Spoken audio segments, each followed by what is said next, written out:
Welcome back, everyone.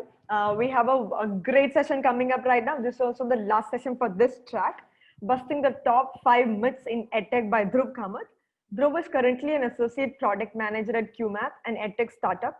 He has been working in the non-profit ed sector for the past 4.5 years. 2 years as a Teach for India fellow in Mumbai, and 2.5 years as an EdTech program manager in the Central Square Foundation. An engineering graduate from NIT Trichy, Dhruv uses his passion for technology to solve the challenge of making quality education accessible to all children. Welcome, Dhruv. Over to you for the next 15 minutes. Thank you so much, Elizabeth. Good evening, everyone. And thank you so much for tuning into my short session about busting the top myths in implementing EdTech in under-resourced settings in India today. Before we begin, a quick introduction about myself. As Elizabeth mentioned, I've been in the nonprofit ed sector for 4 years now. I've spent 2 years at Teach for India as a fellow, where I set up an EdTech startup called Code for Hope, where we taught students computational thinking through game-based simulations. And the past 2.5 years I've spent in the Central Square Foundation, where we've supported the large-scale implementation of EdTech with state governments across the country. Today, I am an associate product manager at QMath, where I oversee the product development and user research for the core product.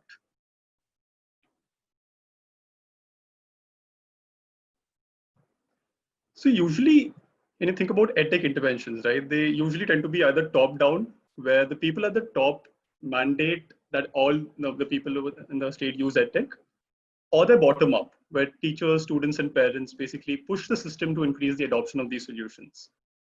But for the very first time in our lives, we have this external factor called COVID that has forced school closures and has forced the system to adopt rapidly and basically increase the usage of EdTech.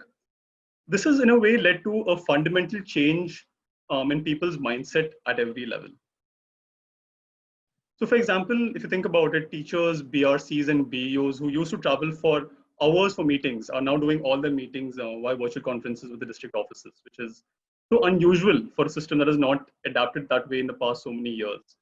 And parents who, for example, felt that studies cannot happen with the laptop and smartphone are currently pushing their kids to spend as much time on these Zoom and WhatsApp classes as possible. And in a way, these form a positive feedback loop where as the state basically pushes for more adoption of EdTech solutions, the parents and students themselves want to use EdTech more. Every state government in India today has transformed its teaching and learning practices, either by creating these cascaded WhatsApp groups with all the parents in the state, or by streaming the content on Diksha TV and radio. And what's interesting is this increase in the demand of EdTech has led to a corresponding increase in the supply in terms of funding, research, and the supply of EdTech products. And over the past 6 months, I've been speaking to teachers from various types of schools across the country. And I've tried to piece together a story about how EdTech is being leveraged by teachers in India today. So depending on who you are, some of these myths may not really seem like myths to you.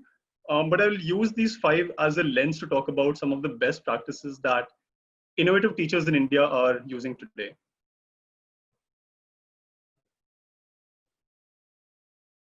Perfect. So when the pandemic first began, right, the focus was on how we can replicate these in-person classes with online classes. But if you think about it, in-person and online classes have completely different enablers, right? So when, for example, when you're a teacher in class, as an educator, we know that you have the ability to almost sense the mood of your class while you're teaching. You can provide the very close motivation and social emotional support to your students, which is extremely hard to replicate when you teach on Zoom. And at the same time, I'm going to discuss in the talk later, but when you're teaching online, there are several things you can do. For example, you can provide self-paced learning content to your students, and you can even automate a lot of the processes like your homeworks and assessment, which is such a pain when you think about how you can do these things in person. So what I've learned is that teachers have discovered so many things that they can do online that they can't do, that they couldn't have done in person before, right? So for example, a very good practice that I've come across is being the teachers pushing the students to utilize the resources they have available at home. What I almost call designing for the home environment. activities like counting utensils, growing plants, and interacting with your family members at home. And another interesting practice is teachers pushing students to actually lead some of these sessions, to do their own research, and on, for example, on breakout rooms on Zoom, having students take some of these classes. The whole concept of active learning, right? So the takeaway here would be that online and in-person are completely different enablers, and it makes a lot of sense to think about how you can make the most of classes going online, which is a fundamentally different mode from in-person education. So think about this. I asked a couple of teachers I spoke to think about, what are the top 5 EdTech solutions that they can name? And by default, I came across almost the same names every time. I think Byju's was the most popular name, Topper, Vedantu, Unacademy. And I thought, why? Why are these names so common? And it's quite obvious because we keep seeing these names bombarded to us everywhere, right? Whether it's in the IPL or your front page, Times of India advertisements. So these organizations, they basically spend crores in advertising and getting brand ambassadors like Shah Rukh and Amir Khan. And as a result, because they spend so much on advertising and increasing the awareness of their products, they become very, very expensive.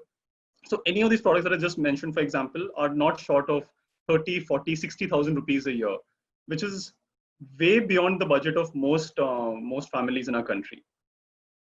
And the truth is that there are a lot of excellent organizations, nonprofits, and foundations in our country today that are producing extremely high quality and free content that are built for Tier 2 and Tier 3 India. For example, Central Square Foundation, where I previously used to work at, created a bank of solutions of videos called Tic Tac Learn that cover all concepts in maths from grade 1 to grade 10. And you have Khan Academy, you have Firki that's hosting this very webinar, Kutuki, Story Weaver from Pratham. And these are all excellent sources of content. But what's so sad is that because these are built by foundations, they don't have crores to spend in marketing their products. And as a result, these don't get that much visibility that a Byju's or a Vedantu would get. And it's my strong belief that as educators, we must be aware that these solutions exist in India, and these are as good, if not better than the expensive ones that exist. And if you want to check out some more of these solutions, I recommend you go to the site called indiaedtech.org that we created at CSF that basically lists down a lot of these free edtech solutions used in our country today.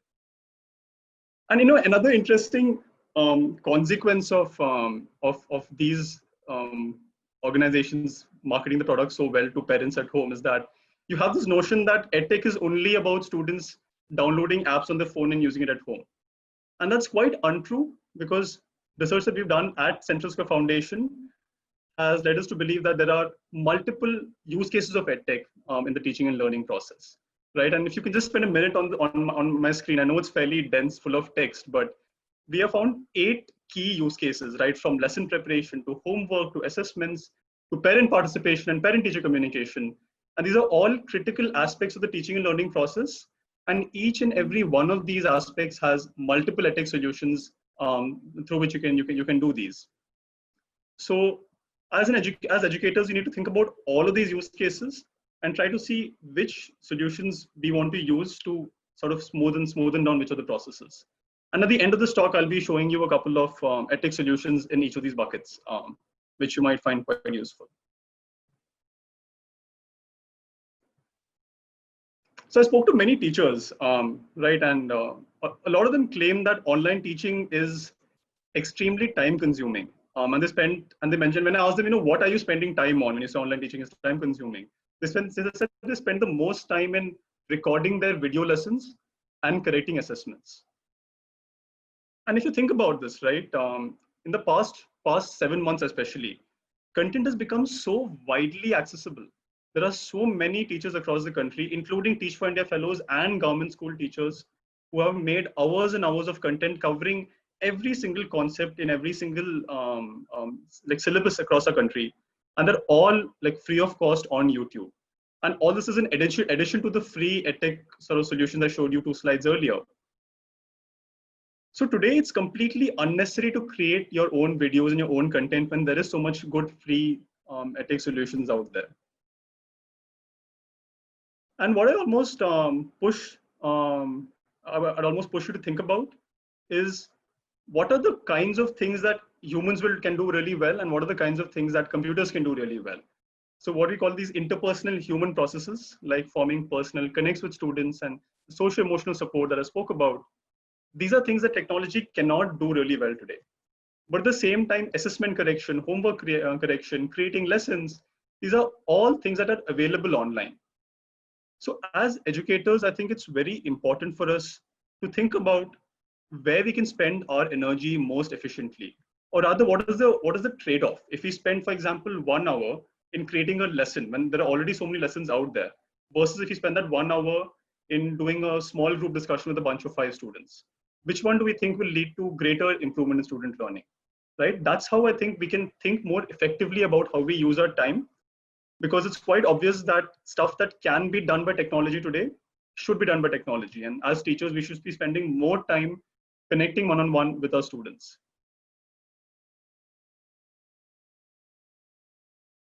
And so myth 5, and I think this is the most, the most abstract myth among the ones that I spoke today. But at the beginning of the lockdown, a lot of people thought that infrastructure and a lack of technical skills would be the largest hurdle to effective online teaching, right? But today we've seen that students with access to even the Dabba phones, TV and radio are also able to access online education really well. And as I mentioned, right, most state governments have already set up these cascaded WhatsApp groups and TV and radio broadcasts in a period of weeks since the lockdown began on March 24th. So the most important factor has been not the technical ability and infrastructure to some level, but not so much the infrastructure, but the mindset of the teachers. And most importantly, how the school leader or the principal has set a clear vision and expectations from the students and the teachers. And a lot of organizations today, and to name a few, TFI, FIRKI, 321, I Teach, all of whom I think have spoken in this same webinar. They've all created really strong online learning strategies and basically full unit plans. So if you are a principal or a teacher and you're listening to this, I would really strongly approach you. I would request you to approach someone from these organizations and basically take an existing online learning strategy that already exists and try to contextualize it to your own for your own school. And in the same spirit as the last myth, think about whether you want to spend your time in improving a product for your school or creating it from scratch. And some of the best practices that I came across, when I was speaking to a few teachers from across the country, was that we need to leverage parents as much as possible as partners in this. Because in the in-person model, what used to happen was that parents would be somewhat involved in the process, but not so much because they didn't have a lot of visibility in terms of what's going on. But right now, parents are with their children all the time. So that makes a lot of sense to bring them into the teaching and learning process. And another good practice is basically building a routine for the child and following the same routine every day and providing them incentives for small things like coming to class on time, because that accountability is quite difficult to maintain when everything is online. So, I mean, I'd like to, these are the main 5 myths that I saw when I was doing a bit of research for this talk.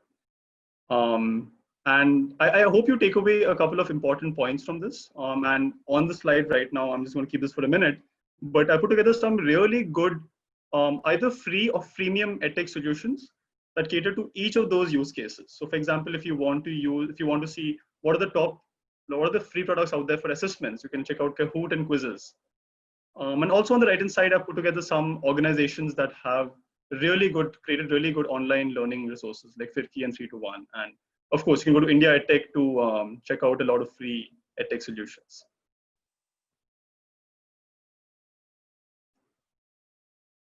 Thank you so much, everyone. Elizabeth, are there any questions on the chat? Thank you so much, Dhruv. We'll just check the chat if they have any questions that are coming up. So dear viewers, if you have any questions, you can type it in the chat box and Dhruv will address. There was one question. So if teachers depend a lot on like internet or videos, what is the role of teachers? Will that get compromised? So what do you think about that? Like, will technology overpower teachers? That's a wonderful question. I think since I've begun my journey in EdTech, that's one of the main fears of teachers that I've come across. They're fearful of whether technology will take over their work. And I think for the next, at least for the next 50 years, that's not going to be the case, because what teachers really bring to the whole teaching and learning process is that emotional and that interpersonal connect with the child. So if I can talk about, what, as I mentioned, right, we need to teachers as educators, they need to think about what are things that can be automated in the classroom and use tools to automate those as far as possible and spend as much of their own time in supporting the students emotionally. And I think that would be the main role I would see teachers playing in online learning. Perfect. Thank you so much. I think that was one of the main questions. There was one more question. How can the videos available on internet meet standards of students? Like, I mean, not all videos can assist our students to comprehend the content. So what can teachers do for that? So that was the last question. Okay. If I understand the question right, how can teachers basically maintain the quality of content? How do they know if a content is good enough for the students or not? So there are lots of videos available on internet. So how can it meet the need of all children? Understood. Okay. I think that's where the teacher's role comes in, because there's so much free solutions out there, both on YouTube as well as from some of the organizations that I described some time back. That we really need to see which of those are would be understood by our students, right? So if you spend a bit of time online, you would find these YouTube channels, and maybe after this conversation, I can even, if people are interested, I can send some of those to them. But you have these YouTube channels that have content contextualized for different kinds of learners, or learners at different speeds, for example, and in different languages. And I think it's the teacher's responsibility to identify these sources of content from all of these various places and provide the students with that curated list. Perfect. Thank you so much, Dhruv, for that. And I think we're also up with our time. It was wonderful to have you here. And I think the strategies, that's what is very useful for the teachers now. Simple things that we can use in our classroom, specifically in this world where we have to depend a lot on tech. Thank you so much for that.